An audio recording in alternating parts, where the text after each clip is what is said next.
5টা থেকে 6:30 visiting hours. পার্থও বলছিল যে আসবো, চলো যাবো সবাই একসাথে। তো আমি আর সন্ধ্যের সময় বারণ করলাম। অ্যাডমিশন অফিসের যে কাজটা ছিল ওই কাজটাও কমপ্লিট হয়ে গেছে। Hello friends, welcome back to our channel.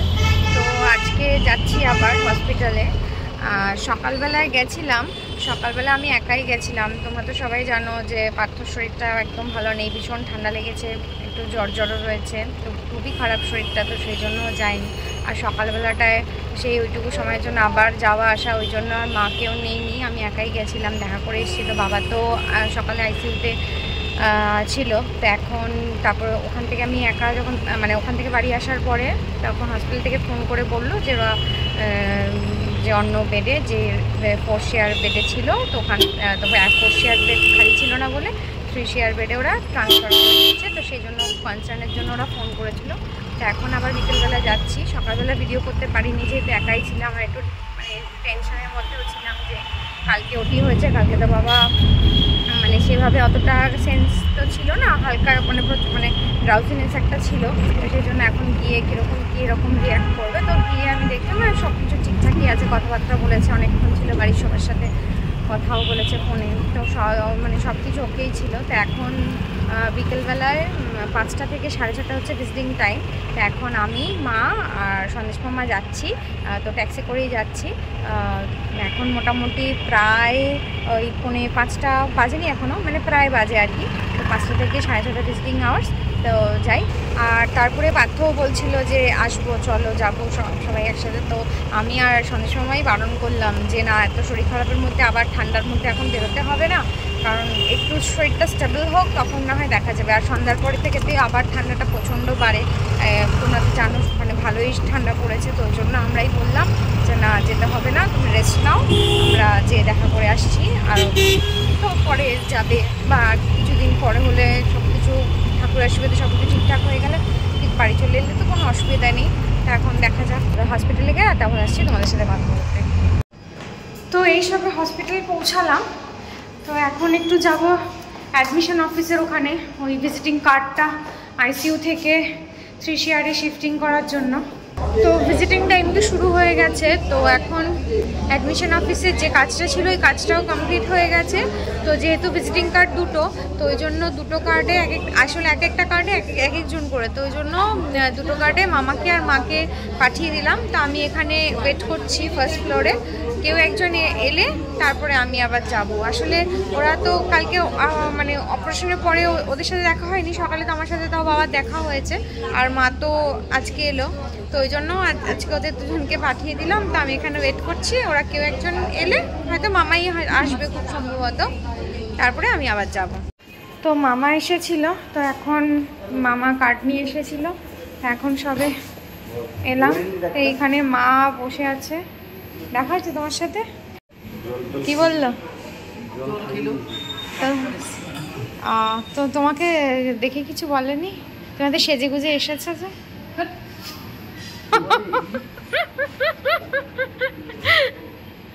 আজকে আর কেউ আসবে নাকি? না, আমাকে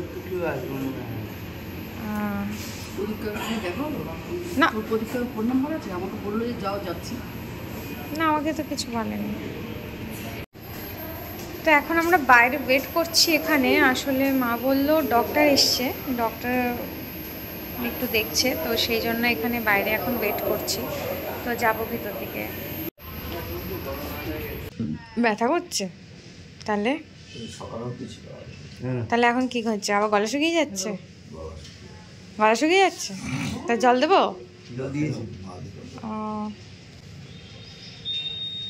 ঘুম পেলে ঘুমাও না,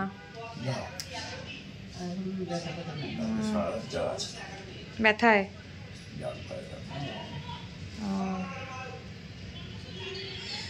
এই মা এখন বাবাই ফোন করেছে, কথা বলছে, সন্দেশ মামা বসে আছে। এই বাবা, আজকে ফিজিওথেরাপি ছেলে আসার কথা ছিল, আসেনি। কালকে মনে হয় আসবে না ফিজিওথেরাপি করতে? আচ্ছা ঠিক আছে। এখন তো আইসিইউ থেকে 3 শেয়ারে দিয়ে দিয়েছে রুমে। চোখটা বন্ধ করে আছে, কথা বল না, ব্যথা নেই। ওষুধ দিচ্ছে না, এমনি ওষুধ চাপ দিচ্ছে না। ওসব ইঞ্জেকশন দিচ্ছে না। হ্যাঁ ওগুলো খাচ্ছি। ক্রিম আছে বাবার কাছে, আমি কিনে দিয়ে গেছি।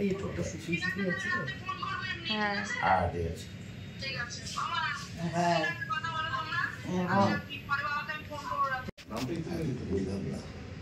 ওই স্পাইনে মনে হয় ইঞ্জেকশনটা দিয়েছে যাতে নিচ পোর্শনটা পুরোটা। হ্যাঁ ইঞ্জেকশন দিলে যায় না মনে, এখন তো লোশন দিয়ে দেয়। ও তাহলে হয়তো লোশনই দিয়েছে। প্রথমে লোশন মেখেছে, তারপরে একদম হিপে নিচে হিপে ওখানটায় কি স্প্রে করলো না ইঞ্জেকশন ওটা বাবা জান বেড়ে গেছে। না স্প্যানিশ ইঞ্জেকশন বা স্প্রেটা দিল তখন তো অবশ্যই নেই সঙ্গে সঙ্গে অবশ্যই আর অনেকজন থাকে। হ্যাঁ কালকে তোমাকে ভিতরে বক্স আছে, গান চালায়, বুঝতে দেয় না। হ্যাঁ কালকে বাবাকে করেই তো আরেকজন মহিলা ছিলেন, তা ওনাকে আবার সঙ্গে সঙ্গে করেছে। ডাক্তারবাবু বেরায়নি কালকে বাবার ওটির পরে, উনি বোধহয় লাস্ট ছিলেন ওই মহিলা, ওনারটা করে তারপরে বেরিয়েছে। তো এই সবে আমরা হসপিটাল থেকে বেরোলাম, এখন একটু মামা ওরা চা খেতে যাচ্ছে। তা আমি তো চা খাই না, তো সব কিছু তো বাবা ঠিকই আছে, বাবা ভালোই আছে, একটু তো ব্যথা থাকবেই, ওটা কিছু করার নেই। তো আজকে বলেছিল ফিজিওথেরাপির ছেলে আসবে কিন্তু আসেনি, কালকে থেকে বলছে যে আসবে। তো চলো যাই, মা ওরা চা খাবে। তো এখানে কি তেলে ভাজা নিচ্ছ? কি তেলে ভাজা নিচ্ছ? আবার লঙ্কা, আলুর চপ, মুড়ি, বাবা। তা তোমরা চা খাবে বললে?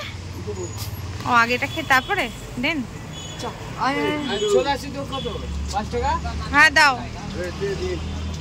আমার হচ্ছে ছোলা সিদ্ধ।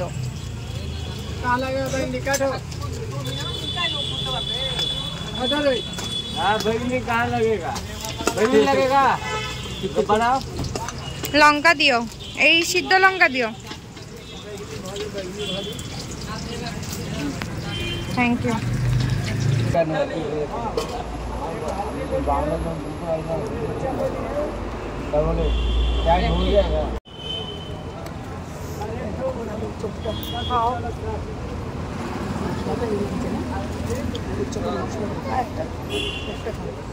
ভাই একটা আলু চপ দাও তো।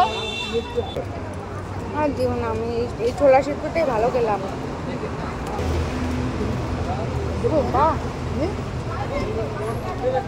তো মার মামা তো বেগুনি, আলুর চপ আর মুড়ি খেয়েছে। আমি তো ভাজাপুরি খাবো না বলে ছোলা সিদ্ধ নিলাম, ছোলা সিদ্ধ লঙ্কা সিদ্ধ দিয়ে, ভালো ছিল বেশ। আর সেই জোর করে আলুর চপ বললো খেয়ে দেখ, ভালো ভালো করবার।